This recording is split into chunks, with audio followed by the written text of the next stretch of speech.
न स्वीकार सरकार कार्रवाई तो कर ही रही है। अच्छा, दूसरी भी। दूसरी सूचना माननीय सुरेश कुमार कश्यप जी, अतर सिंह राव जी, दिनेश चंद्रा जी, महमूद अली, राम भीमराव अम्बेडकर जी। ओबीसी की 17 जातियों को अनुसूचित जाति में शामिल कराने हेतु बड़े लंबे समय से पूरे प्रदेश में छोटे बड़े आंदोलन करके प्रदेश के सभी जनपदों में इन समुदाय के लोगों द्वारा धरना प्रदर्शन कर जिलाधिकारियों व तहसील स्तर पर उप जिलाधिकारियों को ज्ञापन दिए जा रहे हैं। माननीय मुख्यमंत्री जी ने भी ये घोषणा की थी कि इन ओबीसी जातियों के अनुसूचित जाति के सर्टिफिकेट बनाए जाएंगे जो आज तक नहीं बने।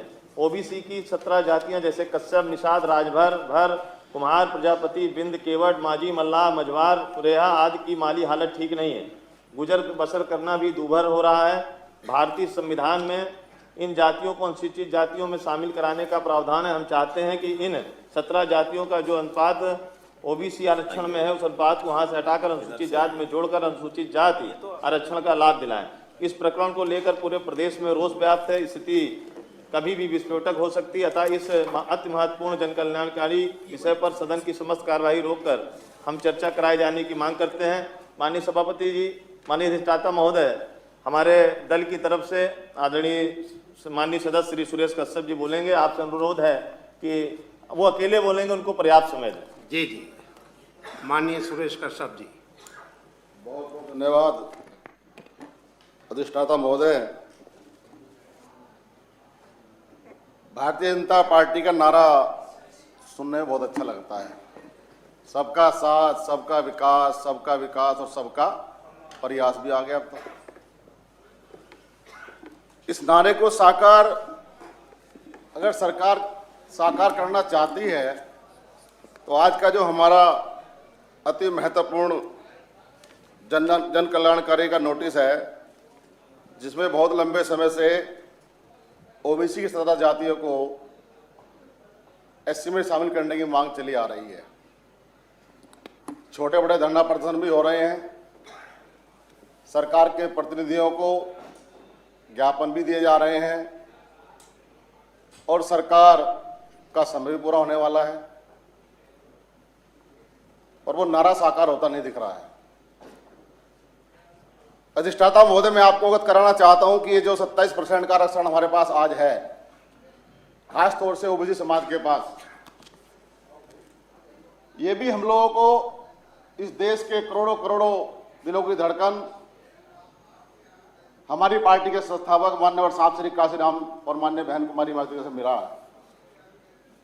मैं आपको बताना चाहता हूं कि जब 1989 में वीपी सिंह की सरकार बनी थी, पार्टी का नाम जनता दल था और बहुजन समाज पार्टी के 3 लोकसभा सांसद जीतकर चुनाव आए थे लोकसभा का।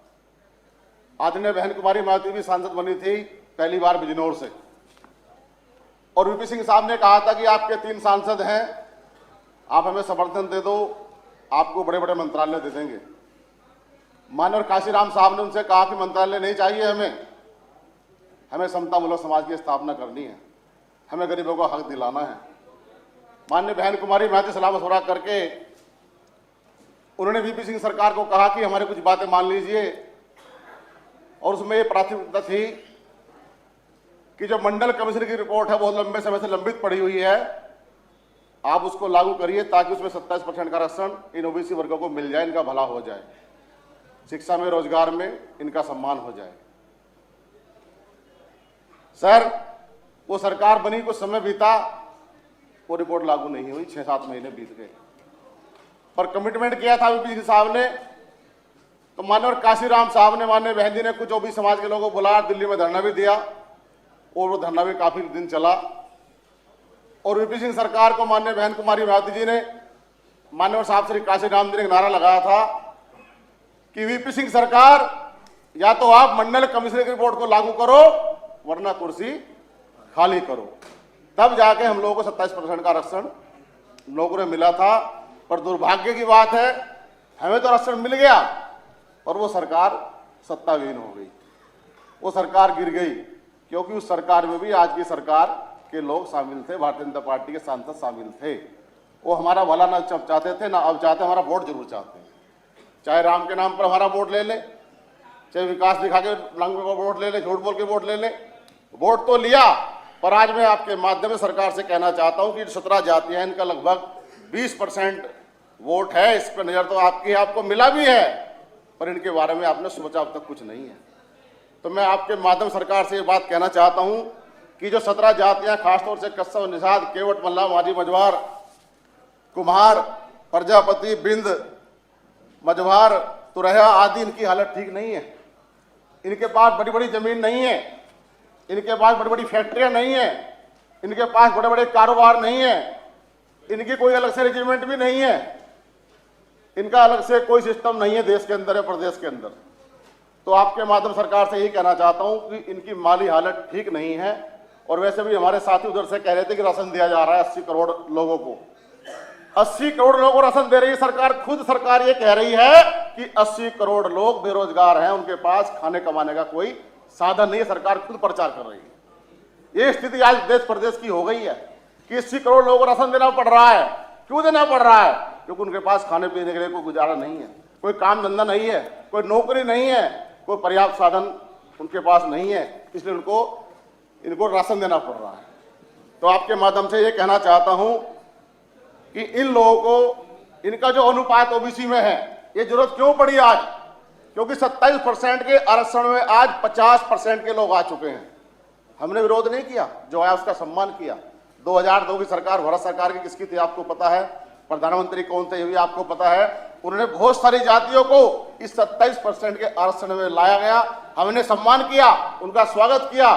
पर आज ये स्थिति आ गई कि 27% के आरक्षण में 50% लोग आ चुके हैं। तो 27% में 50 का भला कैसे होगा, ये आप भी जानते हैं मान्यवर। और जैसे अभी 69,000 टीचर की भर्ती हुई, उसमें जो घपला घोटाला हुआ ये भी आप जानते हैं। उसमें कितना आरक्षण ओबीसी वालों को दिया गया, कितना एससी वालों को दिया गया, एससी वालों को दिया गया, ये भी आपकी जानकारी में है। उसकी भी जांच चल रही है और उसके लिए भी लोग आज गली गली में, मोहल्ले में घूम रहे हैं, प्रदर्शन भी हो रहे हैं, आप भी देख रहे हैं मान्यवर। तो आपसे विनती करना चाहता हूं कि आज जरूरत आन पड़ी है कि 27% में 50% के लोग हैं। तो इसमें से जो कोटा 27 जातियों का है, इनका अनुपात चाहे 15% हो, 16 हो, 17 हो, 18 हो या 12 हो, इस अनुपात को आप ओबीसी से हटाकर इसको आप एससी में जोड़ने का काम करें, ताकि इन लोगों के वर्गों को लाभ मिल सके, नौकरी में, शिक्षा में ये गुजर बसर कर सके, सम्मान से जी सके, अपना हक अधिकार ले सके, अपने बच्चों का भविष्य बना सके। ये विनती निवेदन आपसे करना चाहता हूं, सरकार, आपके सरकार से करना चाहता हूं कि सरकार जाने वाली है, जाते जाते कुछ अच्छा काम कर जाए तो भला होगा। सरकार तो बहुत बड़ी बड़ी बातें करती है, बड़े बड़े इवेंट करती है, अरबों खरबों रुपए तो इवेंट में खराब कर देती है। विकास की बात तो होती नहीं है, इवेंट होते हैं, चाहे गंगा जी के किनारे हो, चाहे किसी और के किनारे हो, सब लोग देख रहे हैं, जनता भी देख रही है, क्योंकि हम लोग क्षेत्र में रहने वाले लोग हैं और क्षेत्र की आवाज हम जानते लोग, क्षेत्र में लोग क्या कह रहे हैं कि सरकार क्या क्या काम कर रही है।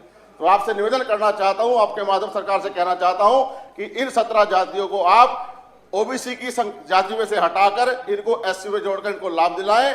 आपके माध्यम से बात कहना चाहता हूं क्योंकि स्थिति बहुत विस्फोटक है। आज गली गली में शोर है और आरक्षण नहीं तो वोट नहीं, ये बीजेपी वालों के लिए नारे लग रहे हैं। इन्होंने देखा भी है, सुना भी है, इन्होंने सम्मेलन भी करा 17 जातियों का लखनऊ के अंदर, वहां भी ये नारे लगे हैं कि आरक्षण नहीं तो वोट नहीं।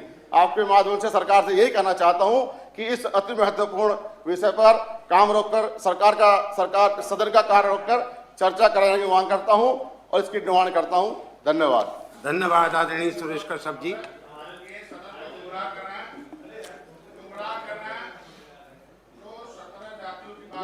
माननीय नेता सदन कहेंगे, आदरणीय निषाद जी, माननीय निषाद जी, ये नोटिस आपका है, जवाब आएगा इधर से। माननीय संजय निषाद, 1961 में ये अनुसूचित जाति की सूची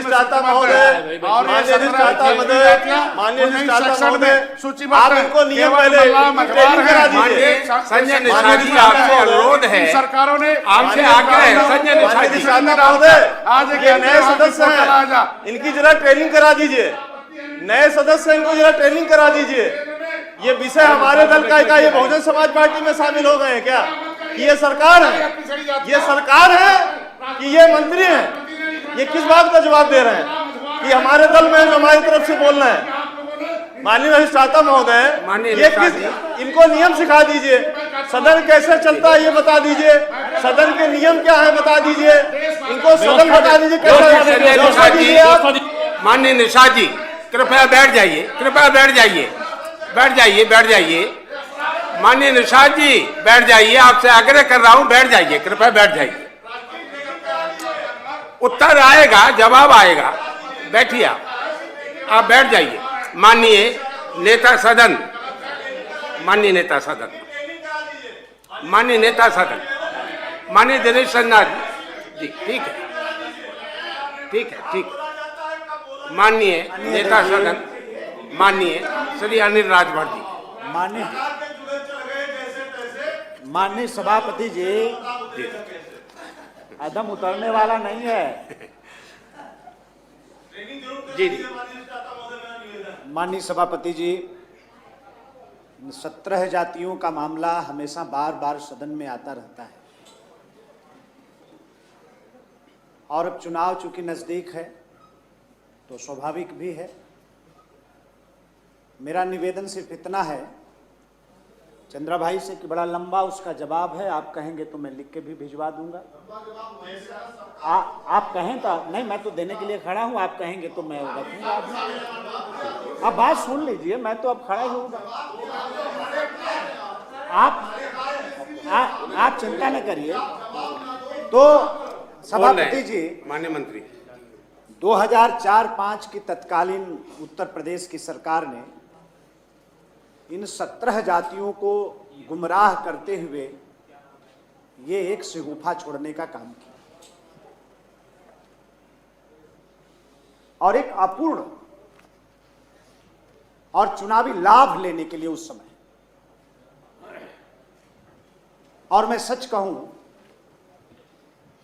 तो ये जो अति पिछड़े हैं, कायदे से इनको और जो प्रदेश के हमारे दलित वर्ग के लोग हैं उनके बीच में भी एक खाई पैदा करने की कोशिश की गई। जो प्रस्ताव था, जो उस समय की सरकार का फैसला था, निश्चित तौर पर तथ्यों के आधार पर नहीं था, अपूर्ण था। मामला माननीय न्यायालय में गया और वहां स्टे हो गया।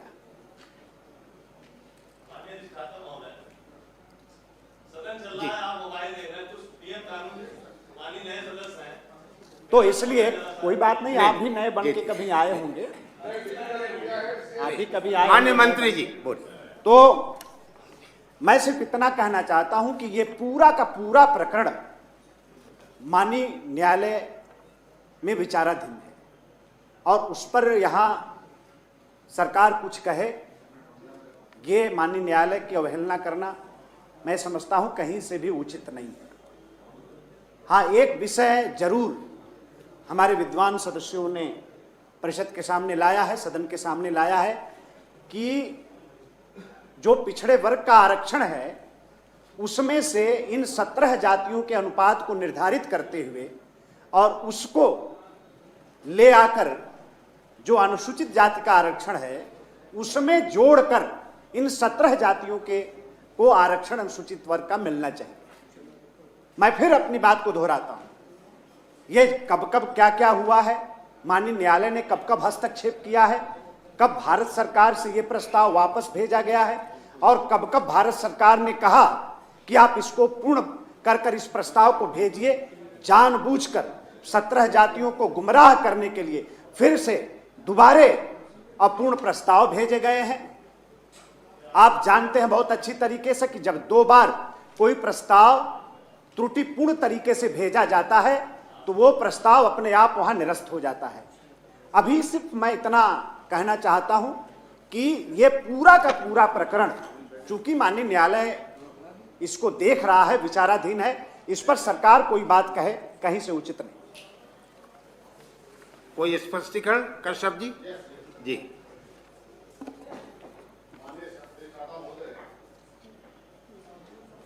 मैं आपके माध्यम से सरकार से कहना चाहता हूं कि आज सरकार बहुत लंबे अरसे के बाद ऊपर भी आपकी नीति भी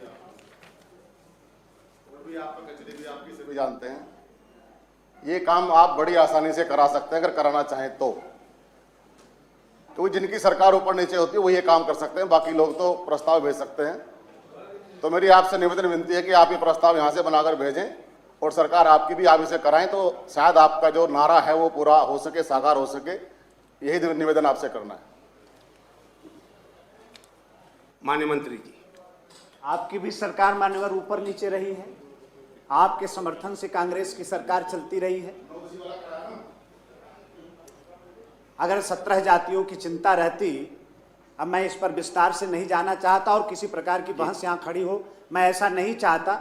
और विद्वान हमारे सदस्य हैं, मैं इन लोगों के मन को भी कोई ठेस न पहुंचे, मैं ऐसा भी नहीं चाहता। माननीय सदस्य ने नहीं, तो सुझाव दिया है तो नहीं तो 2004 से 5 और वहां से लेके आज तक इन 17 जातियों का जब जब विषय आया है, किसने क्या बोला है, कौन पक्ष में रहा है, कौन विपक्ष में रहा है, ये सारे के सारे बातों को आप सब लोग जानते हैं, हम लोग भी जानते हैं, उसको भी रख सकते हैं। बहुत आदर पूर्वक मैं सिर्फ इस सदन को इतना कहना चाहता हूं कि ये चूंकि पूरा प्रकरण माननीय न्यायालय इसको देख रही है और उनके पूरे संज्ञान में है, संज्ञान ले रही न्यायालय, वहां विचाराधीन है, इस पर कुछ व्यवस्था देना, कुछ बात कहना कहीं से उचित नहीं। धन्यवाद। कार्य स्थगन अस्वीकार तथा सरकार को